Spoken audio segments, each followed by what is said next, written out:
indicators, we are in the indicators to be observed. First, we have to apply knowledge of content within and across curriculum teaching areas. So I will not give you the hard time to read what's in the slides kasi masyado mali.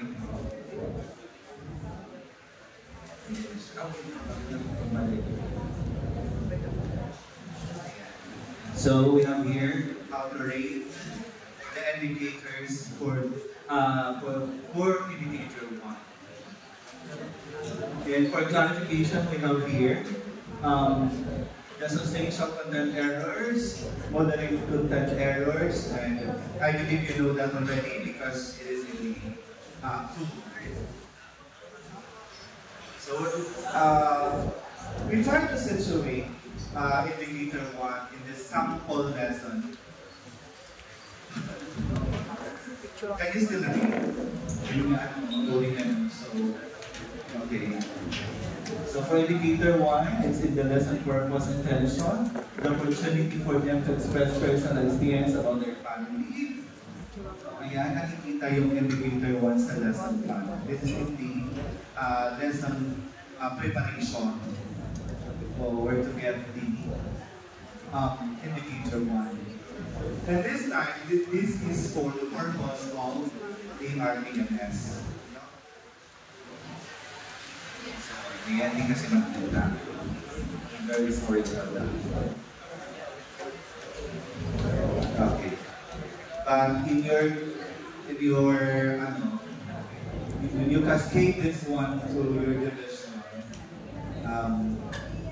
hopefully visible na siya. You will be given a copy if who will deliver this session. And number indicator 3, use a range of teaching strategies that enhance learners' achievement in literacy and numeracy. This is our potential future. In the event, for example, walang nakita ka in your observation for professional teacher, automatic ka nung score in teacher. 2 or 3? 3. Ang automatic na rating niya. For example, hindi yung nakita yung literacy and yung numeracy na wala doon sa picture of practice. And we have also the clarification of in case the observer needs end of knowledge on what's the meaning of literacy skill, and so on. But according to Attorney Resty, my audience here are the best in the reasoning. And to situate also, for indicator 3, it is in the, we can see that in the activating prior knowledge and the activity seeing a familiar nursery rhyme with the class.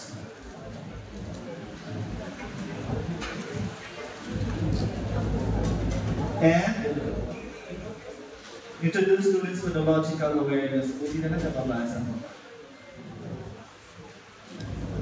Kasi 4 lang mata. Even in the vocabulary words, family rhymes, and also the indicator number 3 evident in this lesson plan.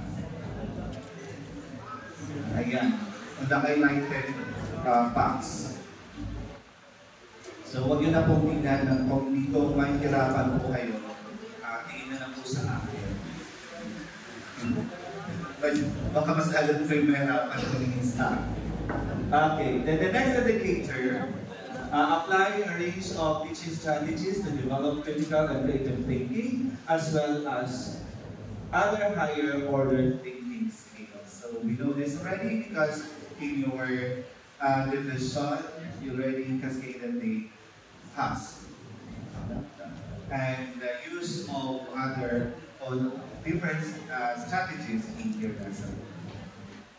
Again, on the story, and the picture of practice. Don't you worry, you will be given a copy with this. All of you will be given a package, the matatak package. Then for clarification, critical thinking skill, and so on. Again, then, if in case you need to discuss more.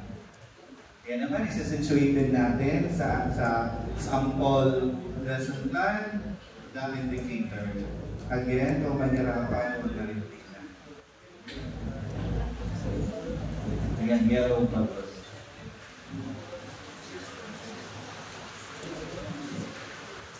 And indicator 5, display proficient use of mother tongue, Filipino, and English to facilitate teaching and learning. So if the subject, if the language used is mother tongue, especially in grade 1, kasi mother tongue pa rin tayo, and then Filipino and English.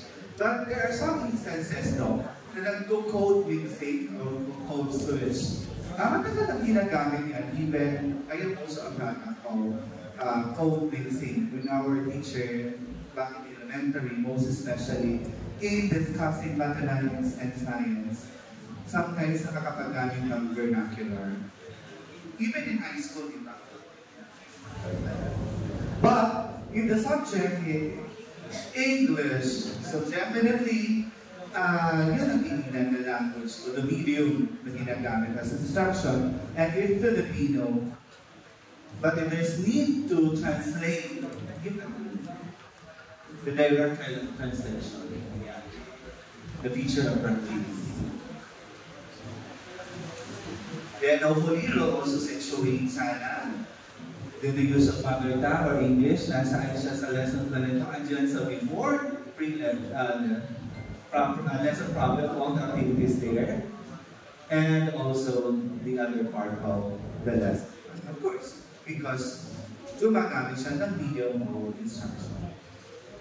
Then the next indicator, plan, manage, and implement developmentally sequence teaching and learning process to meet curriculum requirements and valid teaching confidence. Properly sequence, pagkakasunod. Ayan din siya. Ayan. So there are some clarifications for the sequence teaching and learning process, development sequence process, and so on. Because we have the part of lesson plan, yung ano ba yung usually na ginagamit natin na methods sa lesson plan natin. Sa Filipino, we have the deductive, then alamin kung papahalaga if yung topic namin ay tula. And right now, nauso si 4A's. 4A's na. Even in doing this one, nasa 4A's na tayo. Ayan din, sisituate natin sana. Ayan. Hopefully, makita natin na hindi 4A sequence yung lesson plan. And then, indicator 19, sila develop, organize, and use appropriate teaching and learning resources, including ICT. In our class observation, must ba na makita natin ang use ng ICT? Ako ba hindi gumamit ng information ICT? Kasi pag sinabi natin ng ICT, gumamit ng laptop, gumamit ng yun ang nasa isip na ICT. Not necessary, kaya nga nakakama siya. Including. Ayan, situate sana natin. Ayan. And design, select, organize, and use diagnostic, formative, summative assessment. So in the lesson plan, makikita sana natin doon na merong diagnostic, the formative, and the summative. Usually, yung formative, saan natin makikita sa lesson plan? During what? Activating prior knowledge, di ba? Kaya yan sa Pilipino, balik-aral. Di ba? Yung formative, yung diagnostic natin, kung ano natutunan ng mga bata sa dating, o ang dating kaalaman ng bata. And we have the formative assessment. Kailan kinakandak ang formative assessment? before, during, and after. That formative assessment can be recorded but not basis for bingo. Yes, bingo. So sometimes if you ask a teacher what assessment yung ginamit mo, I remember also in Leyte National High School, one of the parents of Leyte Normal University, professor siya. And then tinanong niya yung teacher kasi masyadong mababa ang grade. So what type of assessment ang ginamit? Nasagot ni teacher, formative po yan. So nahanapan ng butas. So in as much as possible, we'll be able to explain well to our teachers, again and again, the formative assessment and the summative assessment. Okay. Ayan. So ayan, anyway, may ano siya, clarification, sasituate din sana natin. Of course, all throughout the lesson plan, masasituate natin yung diagnostic, formative, and summative. Hindi makukompleto ang lesson plan pag walang summative. This away the objective of the lesson plan. Particularly, you have to be particular on the type of summative assessment na meron si teacher if nagkukunay sa objective. Kasi there are some na walang kaugnayan yung summative niya sa objective. And to complete our lesson plan, we have the assignment ng homework. Sometimes yung mga teachers din natin, hindi na titignan ang pagkakaiba ng assignment at saka sa homework. Yung assignment is in another topic, while homework, additional activity to the current topic na na-discuss. Enrichment. Ayan, so switch din natin. Andyan siya. Of course. Now, the during observation. That's, nasa ano pa lang tayo ng lesson proper. Lesson preparation. We have the classroom observation tool, the CO, and the observation note form. In the findings of Rosero, he found out that shift in perspective in classroom observation can help teachers and observers retain classroom observation from teacher-oriented to student-oriented. What do we mean this? By Rosero. Okay ba kayo sinabi ni Rosero? From teacher-oriented to student-centered. That's definitely. Because the center of the teaching and learning process ay ang aming learners. Then the study further elaborated the potential tools for upgrading classroom observation practices. Can we improve the tool given to us? The observation note form. Can we improve that one? Yes, we can. We can improve that one. Hindi naman ibig sabihin na kung hindi binabangon na sa taas, nakataga na yan sa talo. You are in the field and you know what's in the field, so we can actually change or improve that one to improve the teaching and learning process. And then, kanina, di ba sabi namin, classroom observation should be frequent and informal. For example, you already conducted one observation to that teacher and then wala pong follow-up. Most especially, if there's a room for improvement of that teacher, definitely you have to follow up kung nasunod ba yung pinag-usapan ninyo. And it should be sometimes informal naman. Maagang ka lang matapos, or you will sit down for 30 minutes, or so on. or even a simple conversation with that teacher, nagkita lang ang magdidaan yung pinag-usapan ninyo so that the teacher will feel comfortable then. Should be done as frequently as possible. Should also be informal and allow teachers to observe one another regardless of possession or rank. Are you doing this when you're still in classroom? Kami meron din, usually kung walang tambayan, yung walang faculty room, di ba? Nasa likod si teacher yung isa. And then, even unintentionally naman, nakakapag-observe ka rin. At least nakikita mo rin kung paano siya nagtuturo. Do you invite other teachers, students, to observe other teachers? Yan ay pwede natin ipasa sa collaborative expertise. And classroom observation should focus on student-learner, learning, appreciating the process of teaching, and learning. So again, this time, the observer will be an avenue to be like a technical assistant, not only to observe the flows of the lecture. Make use of the classroom observation notes and upgrade, enhance it. So you can upgrade and enhance the structure of the observation note. Kanina yung pinakita ko observation note, you can, for example, and how to upgrade that one. You'll be using different colors of ballpen.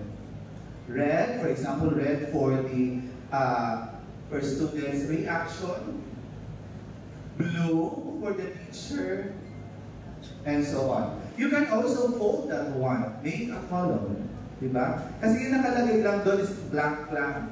So you can upgrade that one. Gumawa ng column, ito yung ginagawa ni teacher, ito yung sinabi ng student, para at least maano natin yung chronological na sa lesson, yung pagkakasunod-sunod. You can do that. So, kasi note mo na yun. And now, post-observation. We have the last. In the provision of feedback giving. Kanina alam sabi natin in the context of Matatag curriculum, do not conduct post-conference right after the lesson. So, papagpahingahin si teacher and even you. Kasi maybe may ano ka pa naalala or kasi yung judgment mo, baka sabihin na tama pala o diba din. So, okay. It is essential that teacher feels safe. Remember the highlighted. Feel safe when giving them feedback or advice. What type of feedback dapat ibigay natin? Kanina nasabi ito, kanina ni Sir. Constructive. Another term for constructive? Yeah. Sandwich approach, we're using the sandwich approach, the positive and then the type of feedback that we would like to give and another positive term. And pumasok tayo sa positive feedback. What types of positive feedbacks? Just like, give me an example. You're doing good. So you're doing good. Pwede sabihin natin, I like the way, I like the strategies that you use. Di ba I like? So, kasi pag sinabing I like, parang positive ba siya? Now, so, sa sandwich, now, gusto mong ibigay na yung yung comment mo kasi rin nakita ka, paano pa rin siya magiging positive? Kasi however, yun ba? Pero, how can we do that? Gamitin natin, I think it is more appropriate. I think it would be more useful if parang positive siya, no? So, at least the teacher magiging feel safe siya. Parang okay na. Pag positive environment. so that hindi makapili din ng pagiging inferior si teacher. Classroom observation should be done to help teachers and the student to read and follow the flow of the class. Again and again, classroom observation aims to help the teacher and the teaching and learning process. Klaro po yun. Not only as basis for their IPCR or RPMS, but to aid our teacher. And also, during class observation, this is also an avenue to showcase best practices of the teachers. Diba? May mga best practices kita. For example, nag-observe tayo, and then nakita mo ang galing, and then here comes the collaborative expertise. We can ask that teacher to demo na rin sa kanyang mga best practices.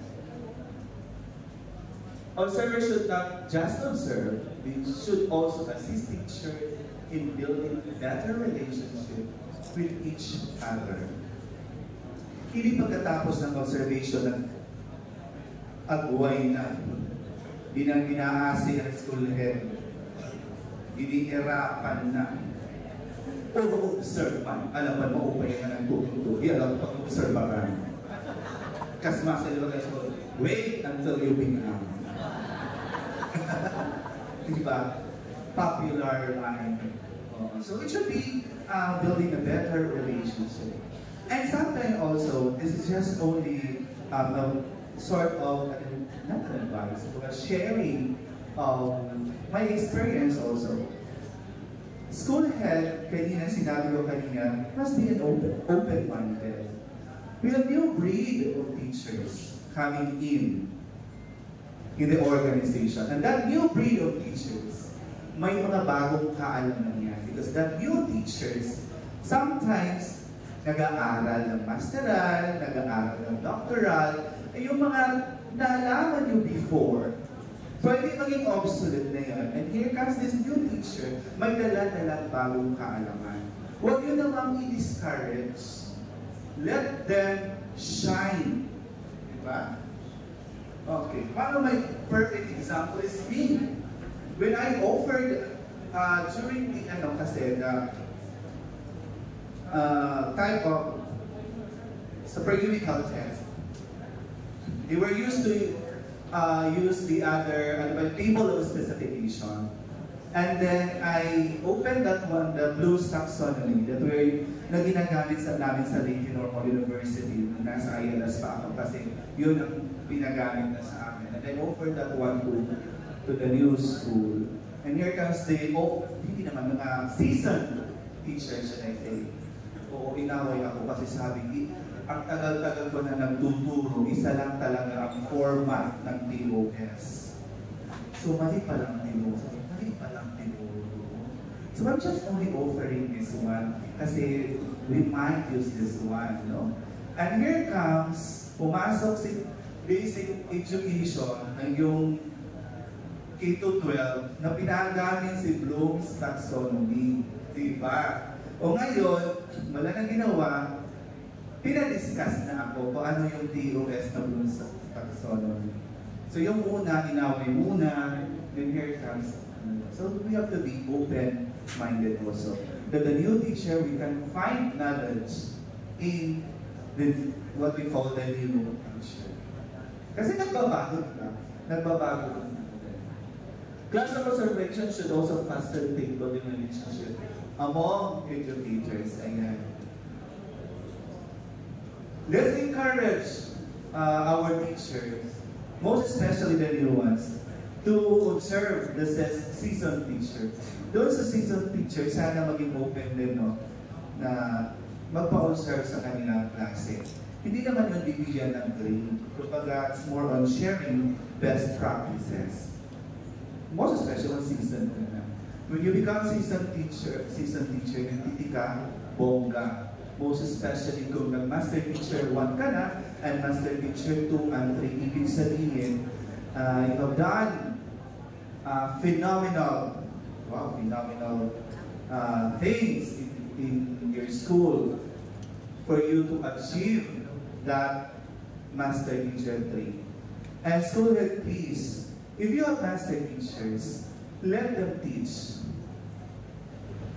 Huwag na naman po silang gawan ng gagawin yung security guard at hindi na ng turo. Kaya nga ng master teacher, ginawa niyo silang chief security. Wala na ang master teacher. Bato-bato sa lang ito ang tamaan. Kasi once you become a master teacher, so dapat more on sa classroom. Okay. Enters in the PCMF, serve as the agreement of the teacher and the observer, which will be released as the technical assistance. Okay. We have this form. Are you familiar with this form? Yes. The coaching and mentoring form for our teacher. This is part of the master teacher and coaching and mentoring then. For the next cycle of lab, it can also be the basis this one. Any question po? May tanong po? Sana wala namang tanong. Okay. Hopefully, parang hindi pa ako tapos. Yes. Now, I'll give you 15 minutes. Yes, ma'am, yes. Can I ask another microphone for our participants?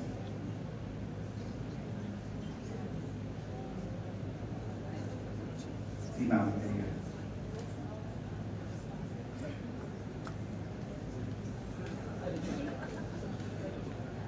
Good morning.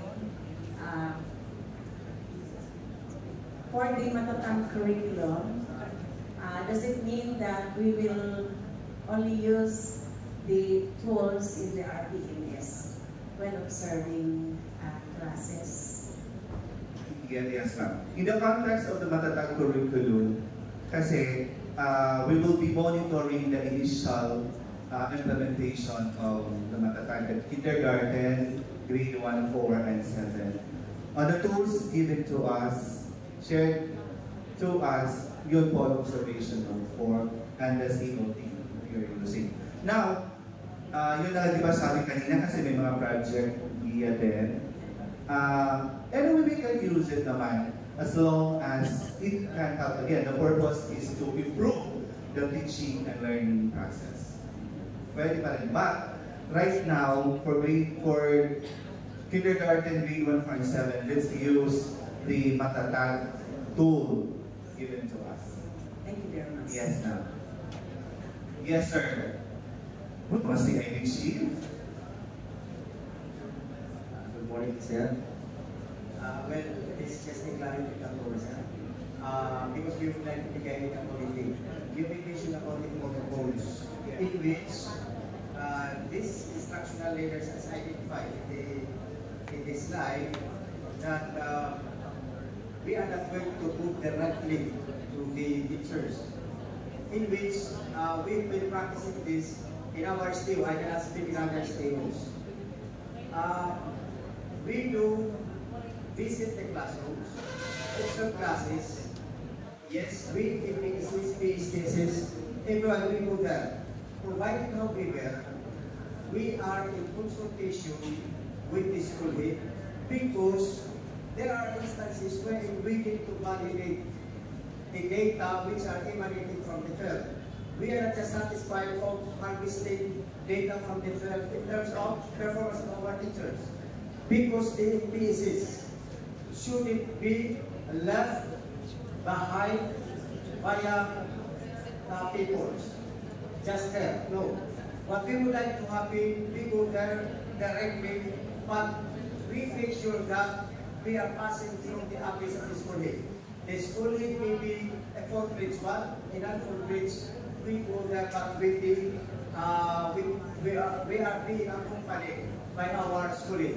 And we do last observation to ensure that really the teachers are performing in accordance with the expectations. Thank you.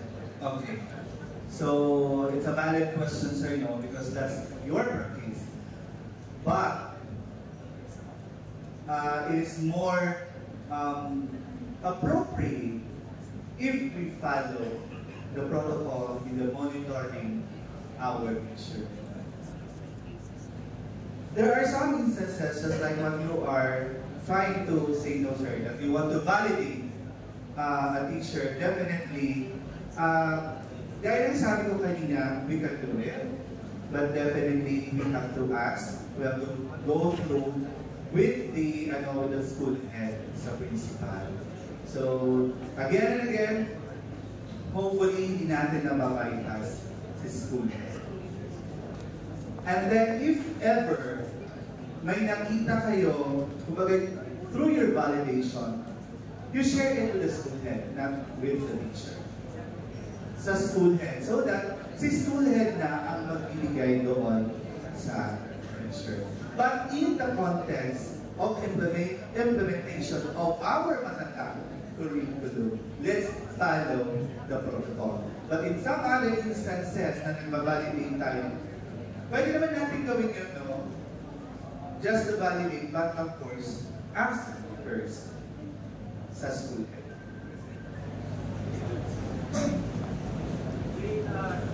We are in observance religiously to the protocols. In fact, when it comes to feedback giving, we make sure that it's not only the school lead that is present in that particular school. We make sure as well that there is a presence and attendance of the PTCs, because the school head would know the feedback coming from us, likewise the PSTA, so they will be working together while we go back to the education office. Yes, sir. Congratulations. That is a good practice of your SDO. Okay. Clear na po, sir. Okay. Another question po on how we conduct our classroom observation in the initial implementation of matatag curriculum. Hopefully, it is clear. Mga don'ts and yung pwede at hindi pwede. Though we are, you are given 15 minutes to revisit and refine your lesson plan. But anyway, sige, yung mga nandito na, yes ma'am, meron bang question? Yes ma'am. Thank you so much. Is there an instance that an EPS or a PSDS would give grade rating to a teacher who have demonstrated? I'm asking. I want to be clarified so that when I go back to my station, I will confidently relay that to our participants. Okay, sir. It is clearly stated in Department Order Number 2, 2015, that yung pwedeng mag-rate lamang ay ang school-based instructional leaders. And who are they? Master teacher, school head, department head, and principal. Kasi typical... Excuse po, I am referring to another case in which not demonstration teaching, not actual classroom teaching, like master teacher applicants. It's a different naman, sir, kasi Yun nga, that's what I am asking in another case. Demo teaching naman to, pero yung ano natin sa classroom observation. PSDS can give grade if it is a demo teaching, for example, but it cannot be used for RPNS or IPC. Okay. Sir, what about the tool to be used? Are we going to use the COT also? Yes. Or the TLOC?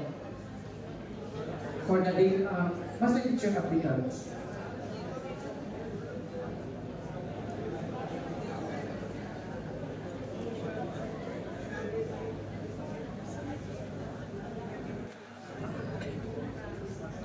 For example, the division office conducted this activity na a demo festival. Meron ba yung ginagawa doon? Demo festival kasi or in the lab session or for example, kasi this is for master teacher. Is it still applicable na ba? For example, the master teacher will yung demo teaching niya ay regional, ano ba bang ganon? And then for master teacher, trained national, ganon pa rin ba? For master teacher 1, school-based, ganon pa rin? Yun pa rin ang basis. Ganon pa rin ba? I'm so sorry kasi hindi na ako nakakaano doon sa... At lang time yung Master Teacher 1 ko, yung ano lang namin, this is Tacloban City, school-based. On a demo teaching. And whatever tools na ginamit acceptable before, na tool, what is important, merong tool na ginamit. And then for Master Teacher 2, regional ata yun. Division, correct. Ngayon wala na. So, okay lang yun. So, certain kind of the question mo kung what tool you're going to use for Master Teacher, we can use the COD. We can use the other tool. We can use the other tool outside these parameters. Yung sinabi ko kanina, na nag-even the indicators. And then, yes ma'am.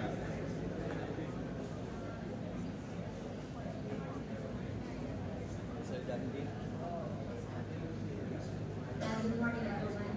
Sir, I just would like to clarify, in the context of the Matatag curriculum, what will happen to our GIA tool? Can we still use it?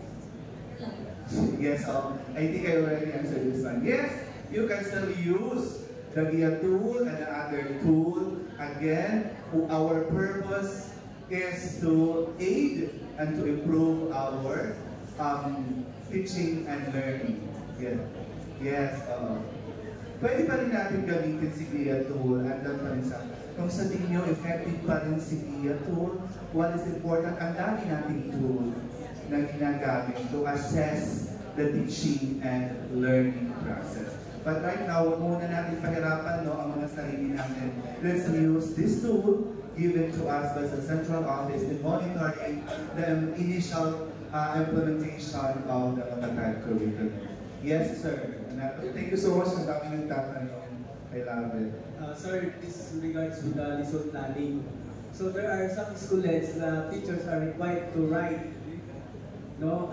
And also there are some school heads na meron na ready to print. So ano po yung waiting? This is a lesson planning. I think it was discussed already in other session on the lesson planning. Hopefully, it was also discussed. Hindi na-discuss ang paggawa ng lesson planning. Diba? Bakit po kayo gumawa ng lesson planning? Anyway, sir, okay, there are some teachers, no? This is in the context of Matatag curriculum. The sub-grade 1, I'll be speaking in behalf of the Filipino group. Sa competencies namin, hindi naman nakalagay doon kung anong day 1, day 2, day 3. The teacher were given the empowerment kung anong lesson yan. Right now, wala pang mga prepared lessons. Sir, no? Wala pang prepared lessons for kindergarten, grade 1, 4, and 7. Definitely, si teacher gagawa ng lesson plan. On the other hand, yung iba pa na nasa K-12 pa, na hindi pa kasama sa Matatag, kung may mga prepared lesson plan na kayo, kasi yung ginagawa, parang may uniformity kung ano ang competency na dapat magamit or ma-achieve yung teacher that time. You can still use that one.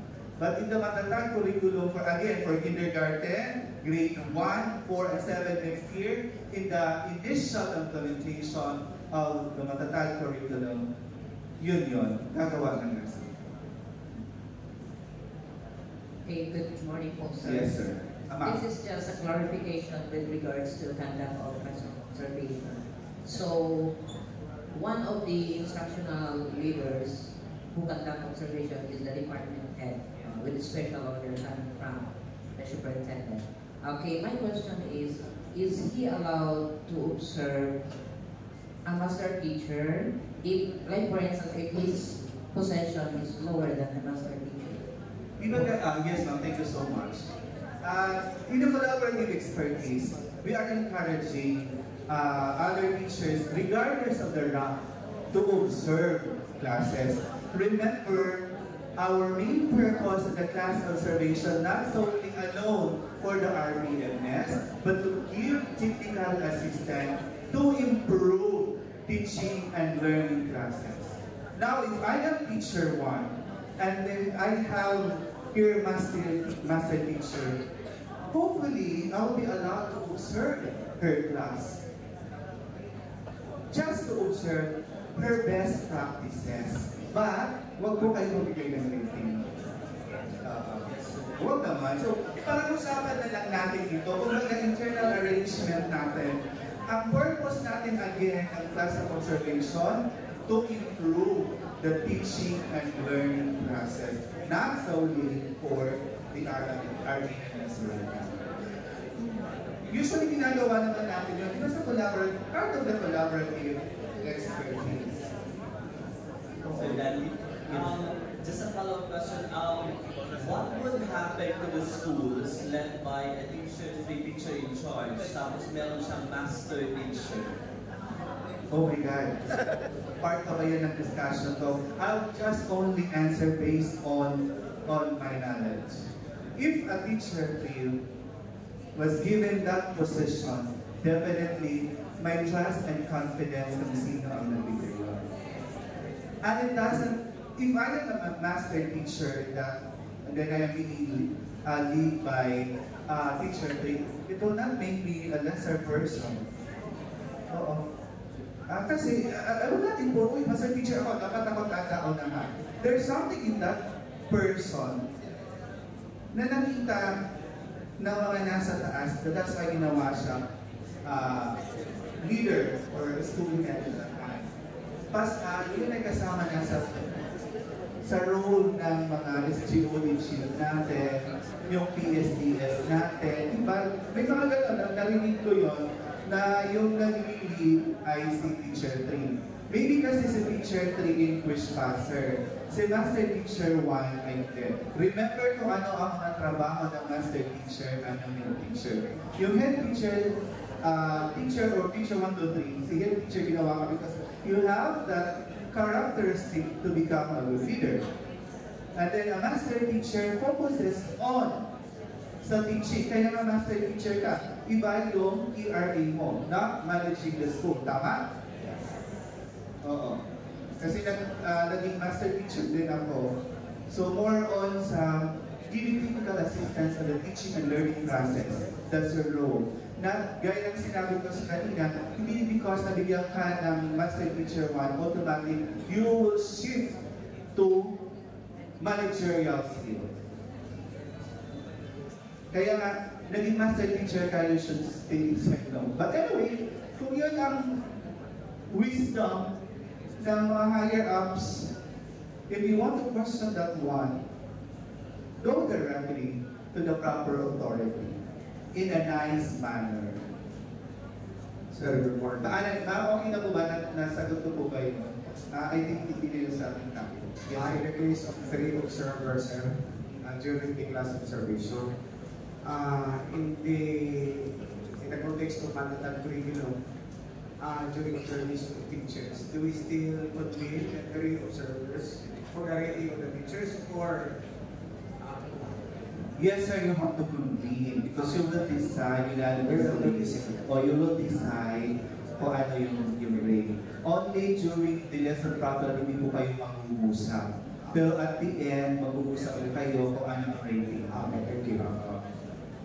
Mag-uusap po kayo kasi hanggang doon lang po sa pag-observe. Pero sa pagbigay na po ng rating, yun. Yes. One last question na po. Yes, sir. One last na may question pa ko nung makarinig siya. Good morning, sir. Clarification only, please correct me if I'm not in the right track. So, this is actually my practice in my school while having a class observation with my teachers. Because as far as I know, that there are really 2 purposes while we are conducting class observation. Number 1, for the provision of technical assistance to our teachers. Number 2 is for rating purposes. Now, as to the tools that I usually use, sometimes I use GIA, sometimes I use COD, which is a standard tool in absorbing our teachers. Now, because you have mentioned earlier that we have to follow the protocols, in which one of these protocols that we have mentioned was the teacher concerned should be notified first that this teacher will be observed on this particular day. Now, I think because this is my practice in our school, I usually let my department heads prepare a schedule for rating purposes, submit to my office the schedule of my teachers, okay, for rating purposes only. But for the technical assistance provision, sir, I usually, especially if it came to my knowledge that I need to facilitate immediately that there is concern on the teachers that I need to facilitate immediately. Okay, and that is for technical provision. Like for example is a teacher, I found out that one of my teachers was not able to hold classes for 2 days. Now, so what I usually do, I immediately, without notifying my teachers, and that's the fact that we need sometimes surprise our teachers, but what I usually do, I just do my part, just observing the flow of while the teacher is delivering the lesson, and then after that, so I will set a schedule to conduct the post conference, and sometimes for that, because we don't only usually observe teachers on the strategies, also on the classroom situation, the classroom is structuring. So I also give also that, because for me, that provision of technical assistance is very significant for me as a school head. So my question, is my practice correct that sometimes I don't notify my teachers that particular teacher will be observed on this schedule for provision of technical assistance only? Okay, sir. You are in the right track. Thank you, sir. You are correct in some instance, no? That if I got it right, you want to validate, for example, one teacher did not hold the class, and you want to observe her class because of that. I think that is part of the question in the question of what's the best thing to do. If what you are doing, sir, is effective, if you think it is effective, then you just go with it. But right now, if that action of yours create something big in that picture, I think we can we can use other strategies. For example, the best thing to do is to call the attention of the teacher. You ask that teacher, for example, in a nice manner, in a friendly manner, during the class ceremony, that I already miss you so much. Can we have a chit-chat in my office? Then again, it is our duty and obligation as school head to be an inspiring school head. We can vary our strategies, no? Hopefully, you can reflect. It is you, the best person to answer, to reflect if what you are doing is correct right now. So you are empowered. Kung hindi po yung nakakasakit, kung hindi po yung nakaka-cause ng pain sa akin, remember, iba-iba po ang pinagdadaanan niya. May pinagdadaanan din. Huwag naman po namin palagi in as much as possible, let them feel comfortable. You know? So, iba-iba natin yung strategy natin. You are also correct, sir, if it is effective, then if sometimes hindi na nagiging effective, most especially yung mga teachers natin, very, ngayon, yung mental health issue ng teacher, so it's not the burden for our teacher. Pero kung, ayun lang, kumbaga, if the problem of the teacher is more on financial, iba lang tiyahan ng paano. So again, sana maging pro-teacher tayo, and let's develop a healthy environment for our teacher. Be a father, a mother to them. And I thank you.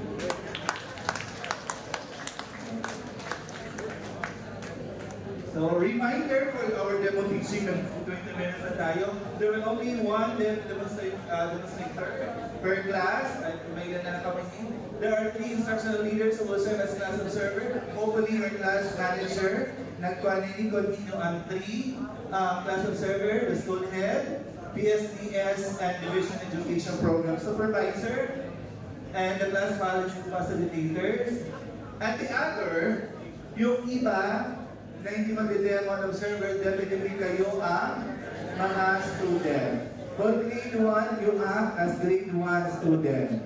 For grade 4, and grade 7. Kayo ang mga estudyante. And there is a, I think it was already discussed sa inyo yung demonstration mechanics, 45 minutes. And then, ayan, may classroom managers in the group. Ayan. Again, observers are discouraged to talk. Let's observe, no? Yung kainan na hindi mag-uusap yung observers. And then, follow protocols and classroom observation. So, we give topics of that before the delivery. After demonstration teaching, of course, may simulation tayo kung paano magbigay ng feedback. Ibalik pa natin. Again, don't worry because you'll be given a copy of this. Yes, focus on the indicators. And finally, facilities observe process observers in the entire duration of demo teaching will give their feedback on their observation toward the teacher. Hindi po basta-basta ang pag-demo teaching.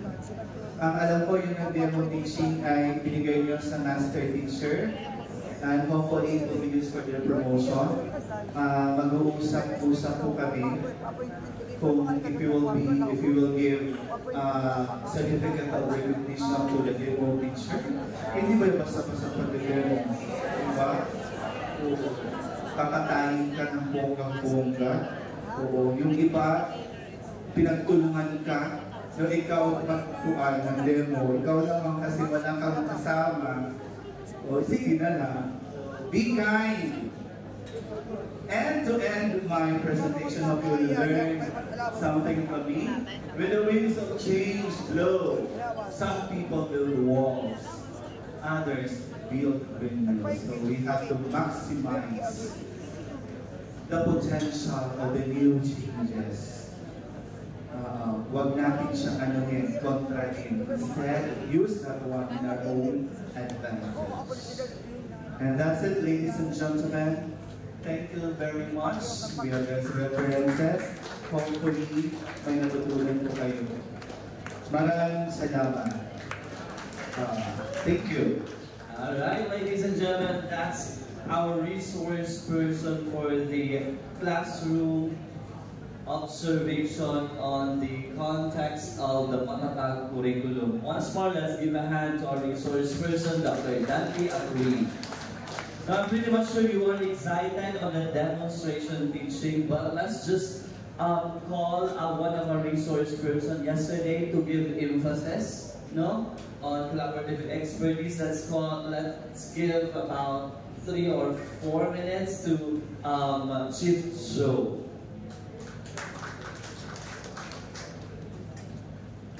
Hello, I'm back. I have seen on the screen the instruction on the 15 minutes allotted time for you to revisit and refine your lesson plan. And it should have happened yesterday during the collaborative practice. Since we were not given the opportunity to do the collaboration on the enhancement of the lesson plan, this time, as you revisit, as you refine your lesson plan, please apply the idea of collaborative expertise. With it, okay, I guess we are going to dismiss the class and you will be proceeding to your respective plenary session, breakout rooms. So yun ang gagawin natin, ha? Pag nag-enhance kayo sa lesson plan before the demonstration, you apply the idea of collaborative is for this, but please limit the number of collaborative sharing. Sir Dante, i-clarify ko lang, sinabi mo doon sa presentation, one demo teaching per class. Ang meaning dyan, grade 4 is one class. Grade 7 is another class. So it's tama ba, Sir Dante? If we will follow what happened in the national, no? Because one class, for example, for TLE, my grade 4 and grade 7, if they opted to have 2 demo teacher for grade 4 and grade 7, much better. But if you decide na isa lang, just okay. Sige, for namin, again, we accord on the process during the national training and trainers that there was one demo teacher in MAPI 4, and there was also another demo teacher in MAPI 7. That is why we assigned 2 demonstration for MAPI class. Thank you so much. Oh yes, hopefully that was the instruction given to you by your class managers in the demo teaching. Alright, thank you so much, Chief Joe and Dr. Daniel Tweed for that clarification before we move forward to the demonstration teaching. Now, I'm pretty much sure the demo teachers are excited, kaya let's go ahead and proceed to our respective classes.